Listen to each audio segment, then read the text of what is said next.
Bienvenidos a un nuevo video del canal Entrenando tus Finanzas. Soy Franco Tiberti, asesor financiero, y en este video, como cada fin de semana, vamos a estar viendo lo más relevante en el mercado local e internacional que ha sucedido a lo largo de toda esta semana, y vamos a analizar en profundidad, puntualmente, en este video, la primera semana luego de la salida del cepo, ¿sí? Recordemos que fue una medida tomada el viernes pasado, entró de vigencia este lunes 14 de abril, y en esta corta semana, producto de que no hubo mercado ni jueves santo ni el día viernes, también por mismos motivos, tuvimos apenas 3 días donde no ha intervenido el Banco Central, y eso es una buena noticia, pero estaremos viendo en profundidad en este video. Así que comenzamos, como siempre lo realizamos, con las cotizaciones, con las variaciones semanales del mercado, comenzando justamente por el dólar oficial, que tuvo una fuerte suba con respecto al cierre del viernes pasado, lógicamente, y una fuerte caída del dólar MEP, es decir, que han comprimido, pero fíjense en que han comprimido más cerca del dólar oficial, porque la caída del dólar MEP fue más fuerte que la suba del dólar oficial. El dólar oficial apenas subió estas 3 ruedas, un 5,69%, ubicándose en los 1.160 pesos. Y el dólar MEP en 1.165,93. Prácticamente no hay diferencia entre uno y otro. Una caída del 12,56% y el dólar CCL en 1.177, también cayendo en torno al 12%.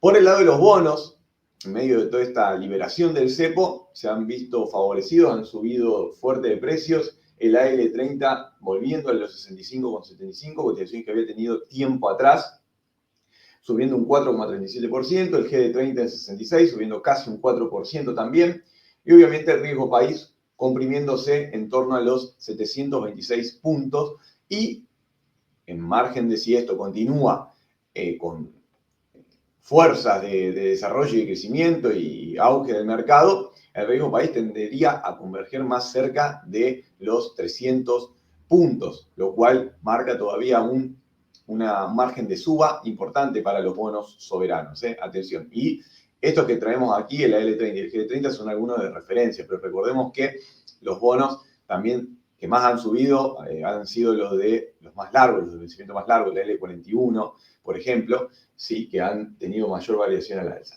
Los índices. El Merval cayendo un 3,15% en pesos, pero atención, claro, por la caída del tipo de cambio del CCL, quien tenían posiciones en acciones argentinas, más allá de que haya caído en pesos, valorizado en dólares, hoy en día representa un 10% más. Por eso es que la suba del Merval en dólares, pero no por un crecimiento genuino del Merval en pesos, sino producto de esto, de la caída del tipo de cambio.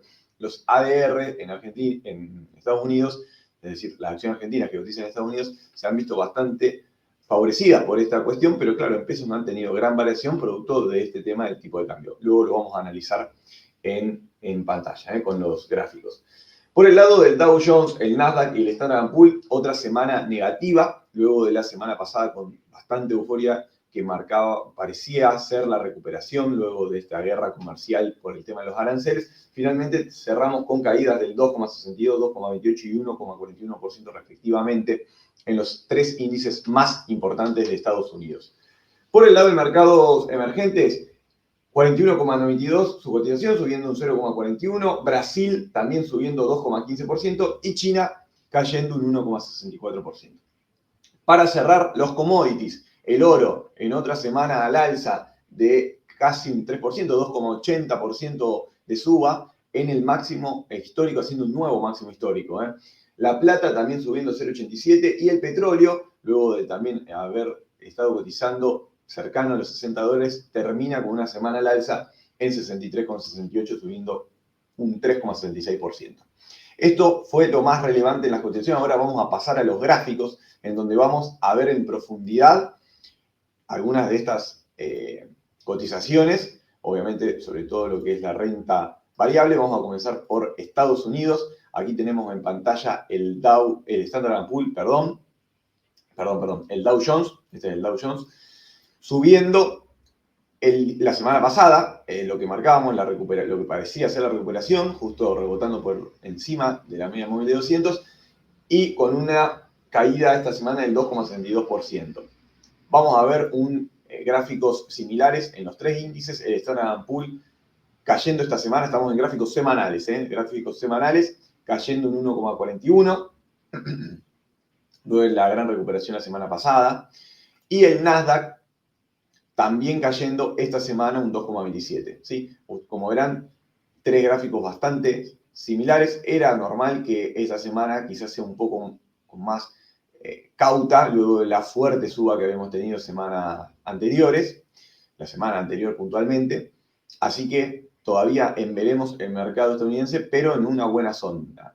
Esta contracción de esta semana, al contrario, me da aún más tranquilidad de que esta suba no sea brusca, pero bueno, todavía no podemos asegurar de que finalmente el tema de la guerra comercial y su impacto en los mercados de capitales haya culminado. Por el lado del Merval, lo mencionado, cayendo esta semana en pesos, luego de también haber subido considerablemente la semana pasada, pero si nos vemos al Merval en dólares, como aquí estamos, vemos que estamos con una gran suba, tanto la semana pasada subiendo un 9,88% y como esta semana subiendo, bueno, apenas un 1%. Acá está tomando otro tipo de cambio, otro CCL, por eso es que la medición nos da distinto. De hecho, nos da 1873 cuando hemos estado en 1850. Claro, ¿por qué la diferencia? Porque Estados Unidos cotizó un día más esta semana. Estados Unidos el día jueves cotizó en el mercado, entonces ahí tenemos diferencias en cuanto a las cotizaciones de los ADR que sí cotizaron en Estados Unidos, pero acá localmente no hubo. Así que acá nos da una diferencia en dólares producto de eso, ¿sí? Pero que esto el lunes se ajustará. Igualmente, lo importante y a remarcar es que ha tenido una suba considerable el Merval, en dólar, una recuperación considerable luego, pero no propiamente por las acciones en pesos, sino por la caída del tipo de cambio. ¿Bien? Es decir, que todas aquellas personas que tenían posiciones en pesos se han visto favorecidas, lógicamente, y las acciones es una posición en pesos. Lógicamente también quien compró dólares semanas anteriores por encima de 1.300 o en 1.300, en torno a los 1.300 pesos, ahora teniendo la posibilidad de comprarlo a 1.165, incluso 1.177, un CDR, claro, no es lo mejor. Yo, como conclusión, bueno, como análisis de todo esto, digo que un tipo de cambio en 1.165 para el dólar, 1.167 en CCL, más allá de que podamos pronosticar que hay una estabilidad o que habría una estabilidad en los próximos meses, yo no dejaría pasar la oportunidad, porque un dólar de estas cotizaciones es raro que se vuelva a repetir, y por eso me voy a analizar justamente el dólar, ¿sí? El dólar, vamos a hacer con el dólar MEP, ¿sí? 1.166, lo mencionado, con el cierre. Fíjense, si nos vamos anteriormente las cotizaciones, bueno, acá vamos a tener diferencias porque en realidad este es el gráfico de la L30 sobre la L30D. Como cortó, como amortizó a principio de año, no podemos ver la gráfica completa de la anterior al comienzo de año. Pero si nos ponemos a regir aquí, desde enero,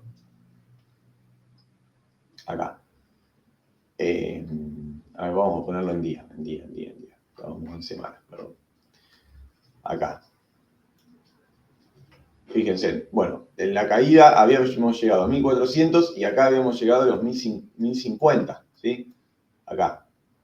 Lo más bajo por allá, 1.050 aproximadamente en diciembre del año pasado. Y fíjense después las grandes subas que hemos tenido desde aquel entonces hasta el máximo un 30% prácticamente. Ahora tan solo tenemos una suba de un 10%, ¿sí? Un 10% desde diciembre ahora, ¿sí? Lo cual es un poco más acorde a los niveles de inflación acumulados en todo este tiempo, en casi 4 meses. Así que es algo más real, yo creo, más acorde a la inflación que hemos tenido, porque al principio de año decíamos, che, un dólar que había subido un 30% y una inflación que apenas había subido un 10% aproximadamente, incluso menos. Yo ya estoy descontando quizá un 2,5, un 3%, siendo optimista que pueda haber en abril. Pero sin duda que había una gran diferencia. Bueno, a estos niveles, entre la inflación acumulada desde el comienzo del año y el valor del dólar actual es un poco más acorde, así que es mejor oportunidad para dolarizar que antes, obviamente. En cuanto a los commodities, mostrábamos el oro en máximo, ¿sí? Nueva semana en máximo. Me voy aquí a la semana, fíjense. Una nueva semana de una suba del 2,79. La plata también recuperándose fuerte. Y el petróleo, que estaba en el subsuelo literalmente, bueno, y con la semana pasada ya habíamos llegado a cotizaciones por debajo de los 55, ¿sí? Bueno, esta semana mostró recuperación, subió un 3,76 y cerró finalmente en 63,68. Así que muy, muy bien por el petróleo cotizando a estos niveles. Haciendo un breve repaso por las tecnológicas y por como lo vimos en el Nasdaq, vimos recuperación la semana pasada en líneas generales de casi todas, pero la gran mayoría esta semana ha presentado caídas de en torno, bueno, acá vemos a Apple un 0,59%, no es mucho, pero si nos vamos, por ejemplo, a Nvidia, la caída ha sido un poco más fuerte, el 8,51%, puntualmente por una noticia última jornada, el día miércoles, bueno, la última jornada hábil en Argentina, pero este día miércoles, en donde mostraba que había presentado un par de trabas en cuanto a la suba de los aranceles por esta guerra comercial de Estados Unidos y China, y que obviamente se verían directamente implicado el tema de Nvidia y obviamente los semiconductores. Noticia relevante fue que el día miércoles habló Jerome Powell, presidente de la Reserva Federal de Estados Unidos, y anunció que va a esperar una mayor claridad antes de retomar las bajadas de los tipos de cambio. Bueno, insiste que en el impacto inflacionario que va a tener la suba de los aranceles y descarta una intervención para estabilizar los mercados, lo cual fue altamente criticado por el propio presidente, ¿sí? El propio presidente Donald Trump, porque él lo presionaba para que aumente las tasas de interés, para que modifique las tasas de interés, para ir comprimiendo el tema de la inflación, lo cual no ha sido así y de hecho está pidiendo que lo reemplacen, ¿sí? Pidió que nombren a otro. ¿Cuál es el tema en Estados Unidos? En Estados Unidos, claro, no hay una delegación propia del presidente, del funcionario de la Reserva Federal, como sí acá, la Reserva Federal sería el Banco Central. Acá el titular del Banco Central es nombrado por el propio presidente. Bueno, allá no, es un organismo autárquico. Entonces, ya está desde el 2018, desde febrero del 2018, que si bien anteriormente también había tenido relaciones con Donald Trump y él mismo lo había nombrado, ahora ya hay un confrontamiento y está pidiendo claramente que la política que está llevando a cabo la Reserva Federal, anuncia Trump que no condice con lo que el propio presidente quiere establecer. Así que atención con eso. Bien. Bueno. Bien, hasta aquí el análisis de la semana, ¿sí? En cuanto a lo más relevante que nos ha dejado el mercado.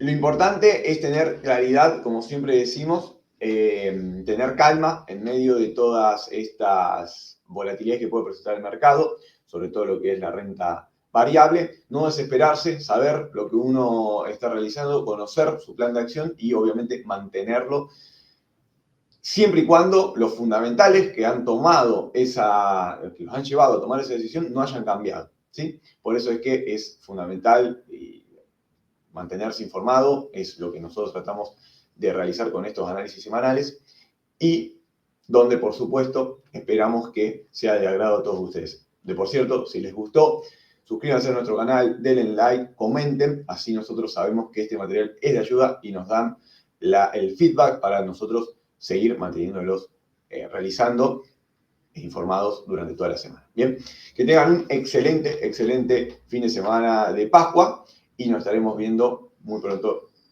a partir del lunes y quienes nos ven en nuestro análisis semanal la próxima semana. Felicidades, chau, chau.